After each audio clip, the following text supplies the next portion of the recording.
the things that we're covering today, if you take a look at SPY, you know, it's interesting. It sold off here from this top of 613 down to 550.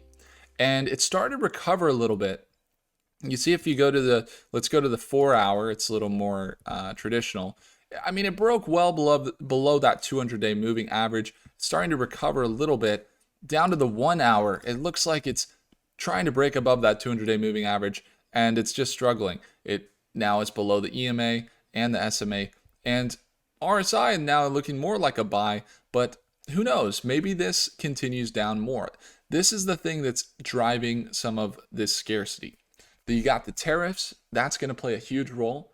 Slapping tariffs on other countries has not been that positively considered from investors. The other thing to consider is historically a market pullback. Just from a technical perspective, the market's not going to go straight up, but it was at all-time highs. Wouldn't it make sense that we'd see it sell down and correct, as that's quite healthy? Now, of course, we've seen a very drastic and quick sell down, but that's a factor as well. Tariffs play a role, but when you look at the Ukraine war, that's playing a role as well. I don't think as many people are talking about it, but, you know, for example, Putin, he's not going to stop. But when you look at that recent deal that was presented, he acknowledged the ceasefire and gave some terms, while they were kind of extreme, like all of these different guarantees or these different specific outlines of the map for the country and what that looks like, that those things need to be figured out for us to reach a deal. And apparently there's another deal where a plane had landed in Russia for a meeting and then came back over the past week. But that ceasefire deal, and then the US basically throwing back sanctions onto Russia this past week, it kind of recovered the market a little bit in a positive light. And we put more money. The thing is, we're now putting money back into Ukraine for the limited time that we're looking at it with this deal. And I think if this deal, let's say, happens and it might not be favorable for Ukraine, and they lose maybe one or two of the big cities to Russia, but that the war stops, it's at that point most likely going to be a true ceasefire. But again, we'll have to see if those terms get met, and I think that's a key deal to focus on over the next week. So we'll be watching Ukraine closely, and the tariffs, how those things start to even out. Here's the deal too. If we take a look, we got let's take a look at the Fed meeting. So Wall Street falls on tariff worries. That's one of the main things, and now you got the Fed in focus. So outside of the tariffs, and also I think Ukraine, which not a lot of mention of it, is you could see this focus on now the Fed. And according to routers, I don't think the Fed know exactly how this trade policy is going to play out. That's true. So markets taking a pause for all three major indexes. They gained more than 2% each over the past two sessions as investors capitalized on the discounted U.S. equities following last week's sell-off. But the S&P 500 had tumbled 10% from its February peak, and signaling the benchmark index that entered the correction phase. Now, some of the key indicators of a recession hadn't kicked in. We don't see gold surging. We don't see, we're taking a look at the treasury bonds and the yields, and they were not anything that was off the charts, right? They were looking, there were some indications like, oh, this looks like a recession, but it was all kind of fear recession, not actual hard data that indicates a recession, if that makes sense. So the blue chip Dow is trading close to correction levels, while tech heavy NASDAQ confirmed it's in that correction on March 6th back then. So here's the deal with some of the movements this week too. I think another key factor on the market is going to be Nvidia. We see Nvidia today was down a little bit here. So to start the day, where is Nvidia? NVDA. Maybe I just need to search it here on the left. NVDA, not NDA. We can disclose the company. It's sold off quite a bit with the rest of the market, and it drives a huge portion of the market.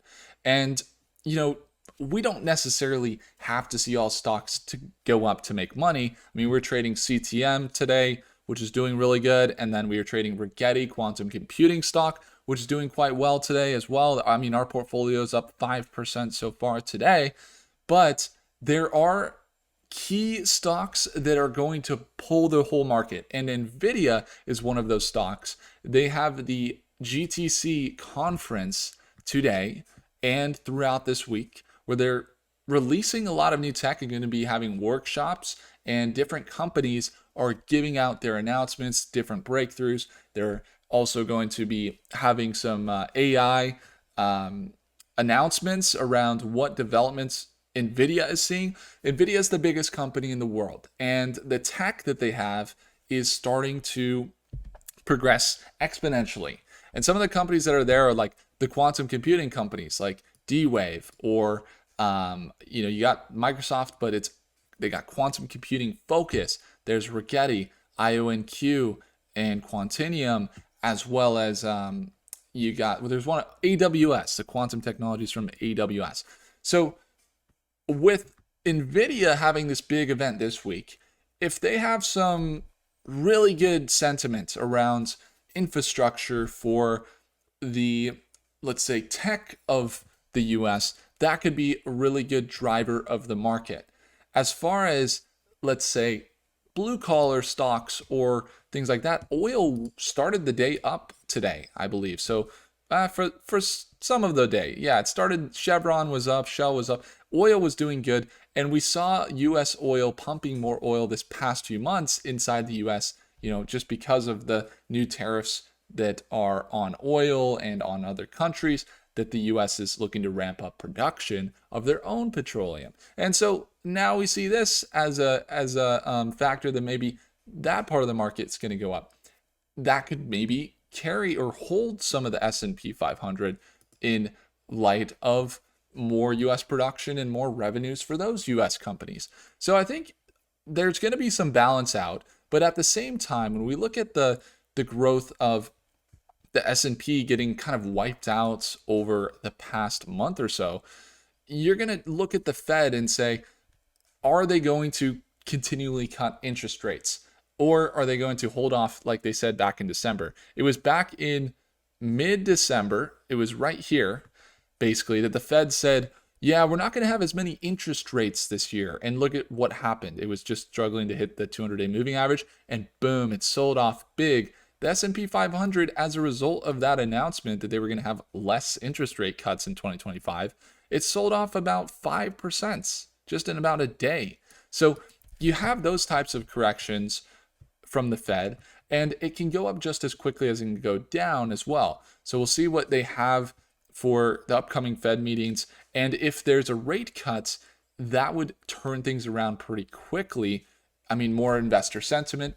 Essentially, people are saying, oh, I can get money, for less. I can invest in real estate, or I don't have to worry about my business's growth because I don't have to worry about as high of interest rates. And they've been up pretty high in retrospect of just COVID, and compared to like early COVID, before COVID 2020, they've been up. Historically, they're not insanely high right now, but they are up. And if they go down, then that's also good for the US, because if they're trying to reduce spending, they're trying to spend less.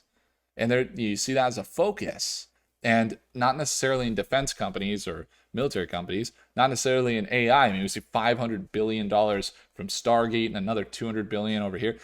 They're still investing, but when it comes to maybe government spending on, they're looking to cut costs and reduce debt, the higher the interest rates, the harder it is to pay their debts. So it also helps the US government as well when those interest rates are low. So I would imagine that possibly we could see that play out well for the US as well. And I think it would be overall good sentiment. But if let's say they don't cut rates, which is actually more expected, this doesn't look good. We could potentially see it, continue the correction down. Of course, there's other markets that will do well still, even though the market's, S&P is going down. But I think we're just going to have to play it by keeping our plans. I would imagine this is an asset buying time in the world where companies and the value that's being driven from the US is beyond